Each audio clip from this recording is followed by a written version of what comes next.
So Mike Johnson is saying that Anita Gravala is not going to be appointed until after the shutdown. Why is this important? What is hiding, and what can we do to deal with this issue?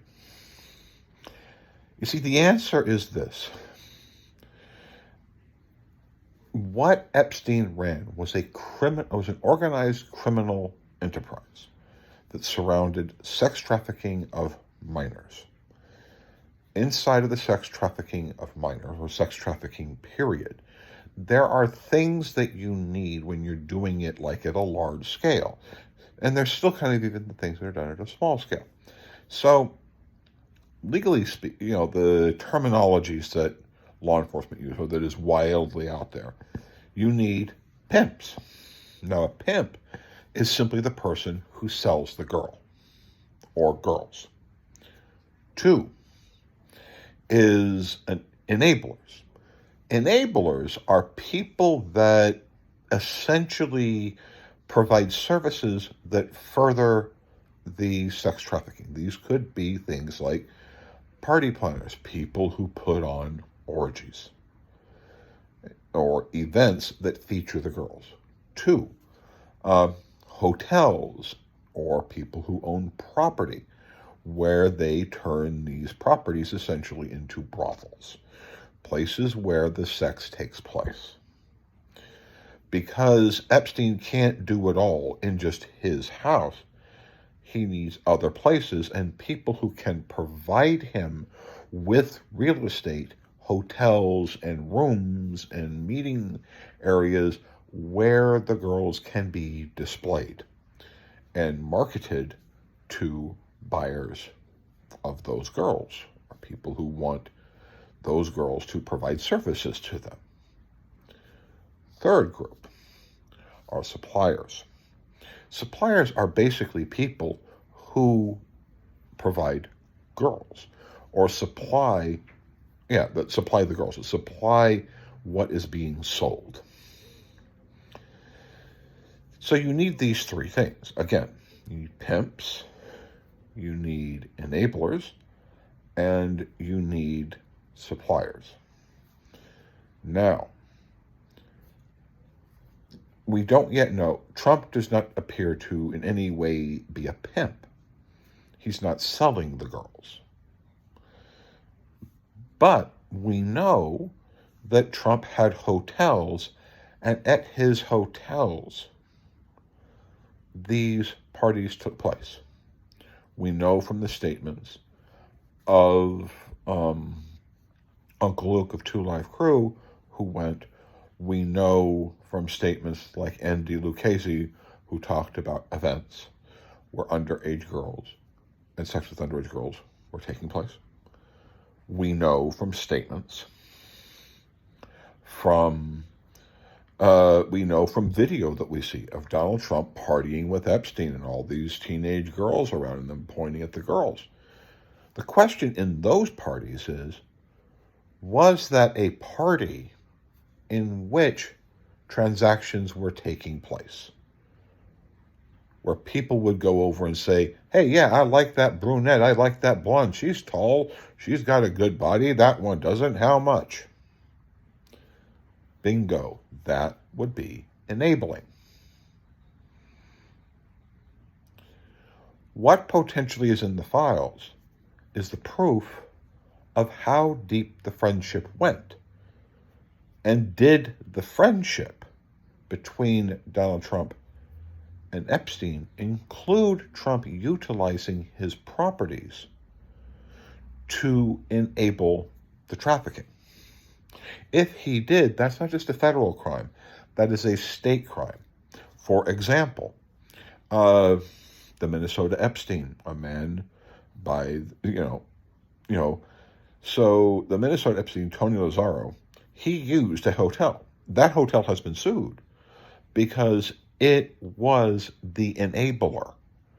It continuously provided the property for Tony Lazzaro to use that property for sex trafficking purposes.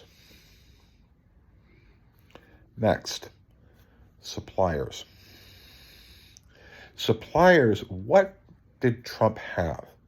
Trump owned two key businesses that would be of extraordinary interest to a person who was a sex trafficker of minors: the Miss Teen USA pageant and Trump model management. Trump model management traveled around the world. It found girls, and it would make these false promises of $75,000 a year by being a model at Trump modeling. They would come here, they would find themselves earning a lot less.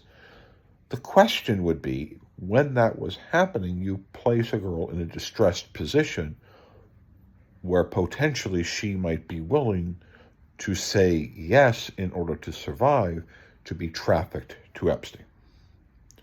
We don't yet know if such an action was taking place, but we do know that that Trump was violating the H-1B visa program in order to attract these girls.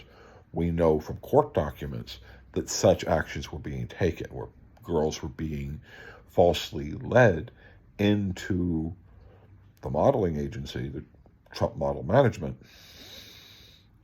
and while Trump was throwing these parties. We also know from the second day of the Elaine Maxwell trial that a girl who protected her name by calling herself Jane Doe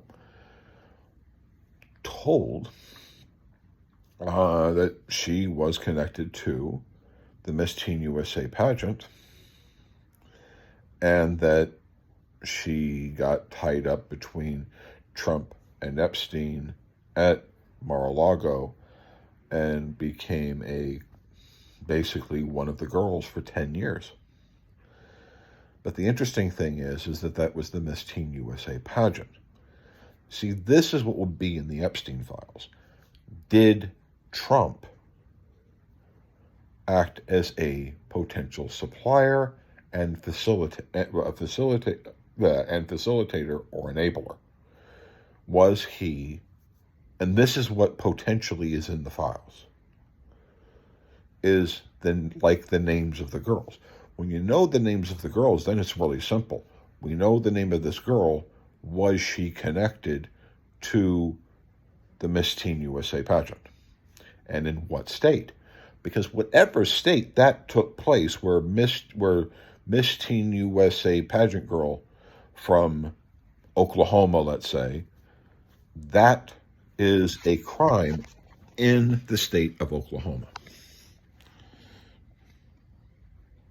Because you got to protect the girls. And that's the responsibility of the Miss Teen USA pageant, to protect the girls, to protect the underage girls from being exploited. And if there was sharing of documentation to Epstein, then that's a problem. If Trump Model Management was also helping Trump's very good friend, Jeffrey Epstein, to help make these girls money, and maybe even Trump money, by providing girls to Epstein. And of course, was Trump's properties being used as an enabling center for the transactions to take place?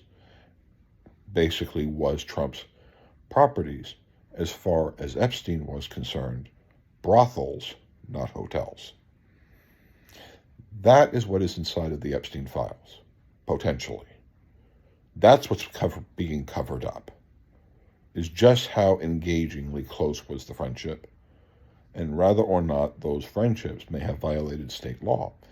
The advantage that we have as far as our state and local activism is it's probably important for state and city governments to begin these investigations, as so not to, even though statutes of limitations may have expired, this is an excellent opportunity for us to determine what happened, as so that new policies can be created that protect teenage models from potentially being exploited by sex traffickers like Epstein, how to protect future Miss Teen USA pageant girls from potentially being exploited by sex traffickers, or to watch for hotels as to whether or not events that are being planned, whether or not those events are enabling events for sex trafficking.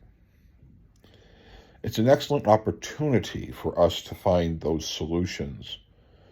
But of course, these are embarrassing questions to ask, because the problem is that you are talking about the President of the United States currently, in fact, a two-time President of the United States, being actively engaging in sex trafficking, or potentially his properties and his resources being used in furtherance of his very good friend, Jeffrey Epstein, and that man's successful enterprise.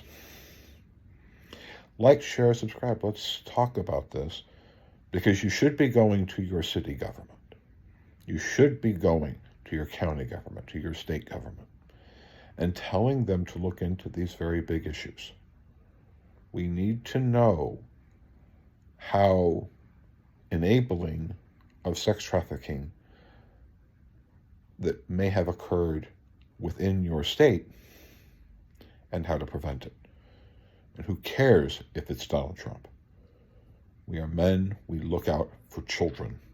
We're adults, we're supposed to make certain that teenage girls don't make bad mistakes, or maybe those girls are told, listen, you're going to make a lot of money here and your family's going to be happy, but all you have to do is allow this 50-year-old man to do terrible things to you. Let's stop that. So let's like, share, subscribe, let's move forward, and let's get this work done. Thank you.